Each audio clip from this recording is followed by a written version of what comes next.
At San Francisco's Crissy Field this afternoon, the annual Aneurysm and AVM Awareness Walk is calling attention to some rare brain conditions. KPIX5's John Ramos talks with one survivor and his family about their battle with AVM. It may not have been ideal conditions for a walkathon today, but people dealing with a rare disease will take any opportunity they can to not feel alone with their struggle. Most people have never heard of arteriovenous malformation, or AVM, and that's exactly why those who must live with the condition were walking today. It's called a rare disease. It's only rare until it happens to you. An AVM is a tangle of veins and arteries in the brain, like a bird's nest, that forms randomly in some developing embryos. Kyler Lewis has one in his head the size of an egg, but he didn't know it until it hemorrhaged at age 15. Now he has to be careful not to do anything that will raise his blood pressure.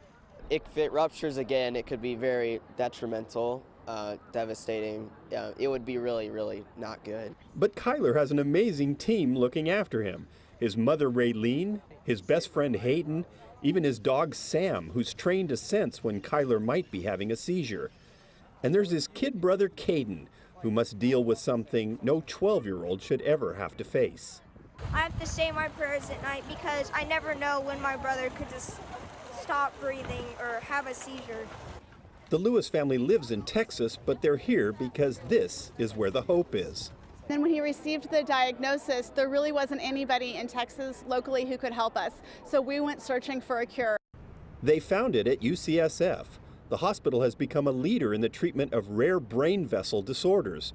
Dr. Nalan Gupta just finished a set of surgeries on Kyler using a so-called gamma knife to focus radiation on the mass in his head.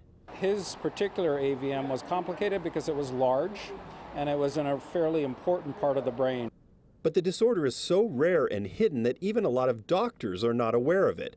So the walk today was meant to raise awareness, not just with the public, but amongst the medical community as well. If the surgery works as expected, Kyler may be able to live a normal life again. And those who love him, including Sam, can rest easier. I will know that I no longer have this thing in my head, and I'm free to do, the things I want to do. In San Francisco, John Ramos, KPIX5.